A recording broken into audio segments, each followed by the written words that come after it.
ട്രയാഗണോമെട്രീനെ base ചെയ്ത് നല്ലൊരു question ആണ്. ഇതിൽ പറയുന്നത് ABC എന്ന് പറയുന്നൊരു ട്രയാങ്കിൾ ഉണ്ട്. ഓക്കെ, ABC എന്ന് പറയുന്നൊരു ട്രയാങ്കിൾ ഉണ്ട്. അതിൽ അപ്പോൾ ഞാൻ ഇങ്ങനെ എടുക്കാനാണ് തീരുമാനിക്കുന്നത്. കാരണം ക്വസ്റ്റ്യൻ ഞാനൊന്ന് വായിച്ചത്, അതുകൊണ്ടാണ് ഇങ്ങനെ എടുക്കുന്നത്. അപ്പോൾ P എന്ന് പറയുന്നൊരു പോയിന്റ് ഉണ്ട്, അത് AB-യിലാണ്. P എന്ന് പറയുന്നൊരു പോയിന്റ് ഉണ്ട്, അത് AB-യിലാണ്. Then PB equal PB is to AP എന്ന് പറയുമ്പോൾ 3:4 ആണ്.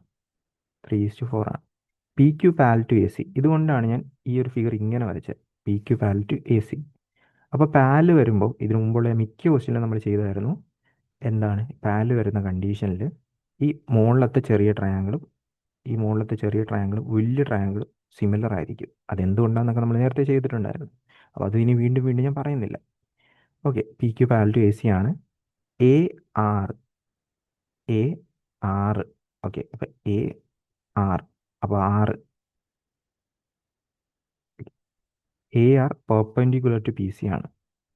AR QSും പെർപെൻഡിക്കുലർ ടു PC ആണ്. അപ്പോൾ ആദ്യം PC വരച്ചു വെക്കുക. PC എന്ന് പറയുന്ന ലൈൻ വരച്ചു വെക്കുക. PC എന്ന് പറയുന്ന ലൈൻ വരച്ചു വെച്ചു. ഇനിയിപ്പോൾ ARും അതുപോലെ തന്നെ QSും പെർപെൻഡിക്കുലർ ടു ARും QSും പെർപെൻഡിക്കുലർ ടു, ഏകദേശം പെർപെൻഡിക്കുലർ പോലെ തോന്നുന്നുണ്ട്, അഡ്ജസ്റ്റ് ചെയ്യുക, പെർപെൻഡിക്കുലർ ടു PC ആണ്. അപ്പോൾ ഇത് പെർപെൻഡിക്കുലർ, ഇതും പെർപെൻഡിക്കുലർ. ഓക്കെ, അപ്പോൾ ഇതും 90 വരുമല്ലോ. അത് വേണമെങ്കിൽ ഇവിടെ ഇട്ടേക്കാം. QS 9 ആണ്. QS എന്ന് പറയുന്നത് 9 ആണ്. ഓക്കെ, QS 9 ആണ്, അവിടെ ഇരിക്കട്ടെ. ARൻ്റെ ലെങ്ത് ആണ് കണ്ടുപിടിക്കേണ്ടത്. അപ്പോൾ ഓൾറെഡി പറഞ്ഞു വലിയ ട്രയാങ്കിളും ചെറിയ ട്രയാങ്കിളും പാരലാണ്, പക്ഷേ സിമിലർ ആണ്.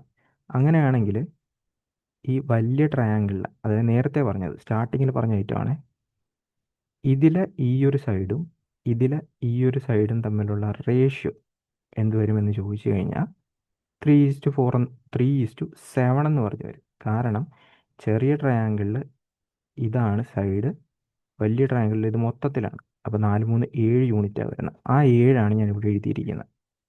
ഓക്കെ, അതവിടെ ഇരിക്കട്ടെ. ഇനിയിപ്പോൾ നമുക്ക് നോക്കുമ്പോഴത്തേക്ക് ഇതൊരെണ്ണം പെർപെൻഡിക്കുലർ എന്നും കിട്ടിയിട്ടുണ്ട്, പാരലൽ എന്നും കിട്ടിയിട്ടുണ്ട്. PQ പാരലൽ ടു AC എന്ന് പറഞ്ഞ് കിട്ടിയിട്ടുള്ളൂ. അപ്പോൾ ഞാൻ എന്ത് ചെയ്യുന്നതെന്ന് വെച്ച് കഴിഞ്ഞാൽ, എനിക്ക് വേണമെങ്കിൽ ഈ ആംഗിളും ഈക്വലാന്ന് പറയാം. കാരണം എന്താ, നമ്മുടെ രണ്ട് പാരലൽ ലൈനെ ഒരു ട്രാൻസ്വേഴ്സ് ലൈൻ കട്ട് ചെയ്യുമ്പോൾ ഓൾട്ടർനേറ്റ് ഇൻറ്റീരിയർ ആംഗിൾ ഈക്വലാണ്. ഇനി ഇത് 90 ആണ്, ഇവിടെ 90 ആണ്. അപ്പോൾ രണ്ട് ആംഗിൾ ഈക്വൽ ആണെങ്കിൽ സ്വാഭാവികമായിട്ടും മൂന്നാമത്തെ ആംഗിൾ ഈക്വൽ ആയിരിക്കും. അതായത് നിങ്ങൾ ട്രയാങ്കിൾ PQS എടുത്തു കഴിഞ്ഞാൽ, PQS എടുക്കുന്നു, അടുത്ത ട്രയാങ്കിൾ PQS എടുത്തു,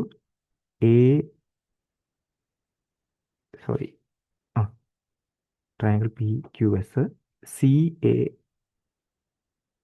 CAR, ട്രയാങ്കിൾ PQSും CAR. ഓക്കെ, ഇത് രണ്ടും സിമിലർ ട്രയാങ്കിൾ എന്ന് പറഞ്ഞു കിട്ടും. ഓക്കെ, ട്രയാങ്കിൾ ഒന്നുകൂടി കാണിച്ചു തരാം. ട്രയാങ്കിൾ PQS ഞാൻ കളർ ചെയ്ത് കാണിച്ചു തരാം. ഓക്കെ, ട്രയാങ്കിൾ PQS മൂന്ന് ആംഗിൾ ഈക്വൽ ആയിട്ട് കിട്ടുമല്ലോ. PQSും അതുപോലെ തന്നെ ട്രയാങ്കിൾ ഇതും 3 ആംഗിൾ ഈക്വൽ ആയിട്ട് കിട്ടും. ഓക്കെ, അതുകൊണ്ട് ഇതെന്താ സിമിലർ ആണെന്ന് പറയാം.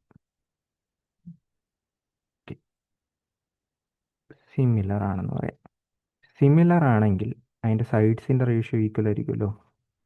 സൈഡ്സിൻ്റെ റേഷ്യോ നമുക്ക് എടുത്തു കഴിഞ്ഞാൽ, ഓക്കെ, ഇതിനകത്ത് ഈ ആംഗിളിൻ്റെ ഓപ്പോസിറ്റ് കിടക്കുന്നത് QS ആണ്. ഇതിനകത്ത് ഈ ആംഗിളിൻ്റെ ഓപ്പോസിറ്റ് കിടക്കുന്നത് AR ആണ്. ഓക്കെ, ദെൻ നമുക്ക് അറിയാവുന്ന വാല്യൂ ഉള്ള സാധനം എടുക്കാതെ, 90ക്ക് ഓപ്പോസിറ്റ് കിടക്കുന്ന, അല്ലെങ്കിൽ ഹൈപ്പോട്ടന്യൂസ് എന്ന് പറയുമ്പോൾ PQ ആണ്. അപ്പുറത്തെ ഹൈപ്പോട്ടന്യൂസ് എന്ന് പറയുമ്പോഴത്തേക്ക് AC ആണ്. ഇതിൻ്റെ റേഷ്യോ ഓൾറെഡി മറ്റേ ചെറിയ ട്രയാങ്കിൾസ് നേരത്തെ, അതായത് PBQവും ABC എന്നും നമുക്ക് 3:4 എന്ന് പറഞ്ഞ് കിട്ടി, 3:7 എന്ന് പറഞ്ഞ് കിട്ടി. ഇനിയിപ്പോൾ ക്യു എസിൻ്റെ വാല്യൂ 9 എന്ന് പറഞ്ഞാൽ തന്നിട്ടുണ്ട്. എ ആറിൻ്റെ വാല്യൂ കണ്ടുപിടിക്കാനാണ് ചോദിച്ചിരിക്കുന്നത്. 3 7. ഓക്കെ, ഇത് ക്രോസ് മൾട്ടിപ്ലൈ ചെയ്തോ അല്ലെങ്കിൽ ഒന്ന് ചെക്ക് ചെയ്തോ നോക്കിക്കഴിഞ്ഞാൽ എ ആറിൻ്റെ വാല്യൂ എത്രയെന്ന് പറഞ്ഞു കിട്ടും, 21 എന്ന് പറഞ്ഞു കിട്ടും. സോ ഇതായിരിക്കും ഫൈനൽ ആൻസർ ആയിട്ട് വരുന്നത്.